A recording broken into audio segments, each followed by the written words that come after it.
السلام علیکم ناظرین، میں ہوں حافظ محمد مدثر۔ حضور علیہ السلام نے ارشاد فرمایا کہ بنی اسرائیل میں ایک شخص تھا جس نے 99 آدمی قتل کیے تھے۔ پھر توبہ کے ارادہ سے ایک راہب کے پاس گیا، اس سے کہا کیا میری توبہ قبول ہو سکتی ہے؟ راہب کہنے لگا تیری توبہ قبول نہیں ہو سکتی۔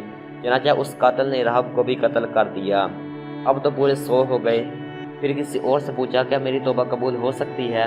اس نے کہا ہاں، فلاں بستی میں چلے جاؤ، وہاں کچھ لوگ رہتے ہیں جو اللہ تعالیٰ کی عبادت میں مشغول ہیں۔ تو اس 100 آدمیوں کو قاتل نے اس بستی کی طرف سفر شروع کر دیا، لیکن ابھی وہ گنہگار شخص اس بستی میں پہنچا نہیں تھا کہ راستے میں ہی فوت ہو گیا۔ اب اس شخص کو لینے کے لیے رحمت کے فرشتے بھی آ گئے اور عذاب والے بھی۔ عذاب کے فرشتے کہنے لگے اس کی روح ہم لے کر جائیں گے کیونکہ یہ 100 آدمیوں کا قاتل ہے۔ رحمت کے فرشتے کہنے لگے اس کی روح ہم لے کر جائیں گے، بے شک یہ 100 آدمیوں کا قاتل ہے، لیکن توبہ کی نیت سے اللہ تعالیٰ کے بندوں کی طرف جا رہا تھا۔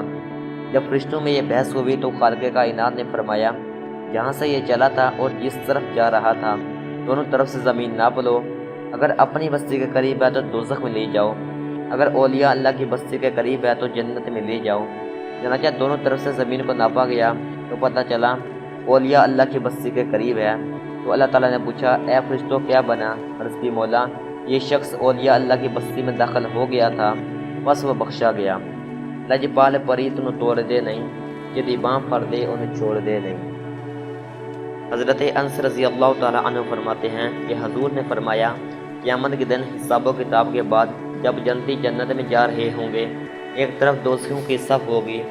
جب ان کے قریب سے کوئی اللہ کا ولی گزرے گا تو ان دوزخیوں میں سے کوئی ولی اللہ کو پہچان کر کہے گا کہ آپ نے مجھے پہچانا نہیں، میں وہی ہوں جس نے آپ کو دنیا میں ایک مرتبہ پانی پلایا تھا۔ اسی طرح وقال بعضهم، ان میں سے کوئی اور کسی دوسرے جنتی کو دیکھ کر کہے گا میں وہ ہوں جس نے آپ کو دنیا میں وضو کروایا تھا۔ بس وہ نیک لوگ ان گناہگاروں کی شفاعت کریں گے جس سے ان کی بخشش ہو جائے گی۔ لجپال پری تنو توڑ دے نہیں، جدی باں پھڑ دے انہیں چھوڑ دے نہیں۔ حضرت قاسم بن منبع رحمۃ اللہ علیہ فرماتے ہیں میں نے خواب میں حضرت بشر حاضی رحمۃ اللہ علیہ کو دیکھا اور پوچھا کہ اللہ تعالیٰ نے آپ سے کیا سلوک کیا؟ تو حضرت حانی رحمۃ اللہ علیہ نے فرمایا اللہ تعالیٰ نے مجھے یہ خوشخبری دی اے بشر میں نے تجھے بخش دیا۔ حضرت بشر حاضی رحمۃ اللہ علیہ فرماتے ہیں میں نے عرض کی یا اللہ جس کو مجھ سے محبت ہے ان سب کو بخش دے۔ تو اللہ تعالیٰ نے فرمایا اور قیامت تک ہر اس شخص کو بخش دیا جس کو تجھ سے محبت ہے۔ لجپال پری تم توڑ دے نہیں، جدی باں پھڑ دے انہیں چھوڑ دے نہیں۔ ایک دفعہ حضرت موسیٰ علیہ السلام کی طرف وحی آئی کہ فلاں بستی میں ایک ولی فوت ہو گیا ہے، اسے غسل دو اور اس کا جنازہ پڑھا کر دفن کر دو۔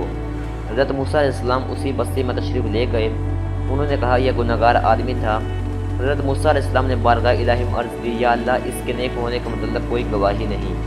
اللہ تعالیٰ نے فرمایا اے میرے کلیم بے شک یہ گنہگاروں سے حقار تھا، لیکن اس کی ایک بات مجھے پسند آ گئی لہذا میں نے اسے بخش دیا۔ عرض کی مولا وہ کون سی بات ہے جس کے سبب اس کی بخشش ہو گئی؟ فرمایا یہ ہر روز آسمان کی طرف منہ کر کے کہا کرتا تھا کہ اے میرے رب تو جانتا ہے اگرچہ میں خود تو نیک نہیں ہوں مگر میں تیرے نیک بندوں سے محبت کرتا ہوں۔ آخر دعا ہے اللہ تعالی ہمیں اولیاء اللہ کی صحبت اختیار کرنے کی توفیق عطا فرمائے، آمین۔ وآخر دعوانا ان الحمدللہ رب العالمین۔ اگر آپ کو ہماری ویڈیو اچھی لگی ہو تو لائک کریں، سبسکرائب کریں تاکہ اس طرح کی اچھی ویڈیوز آپ تک پہنچتی رہیں۔ شکریہ، خدا حافظ۔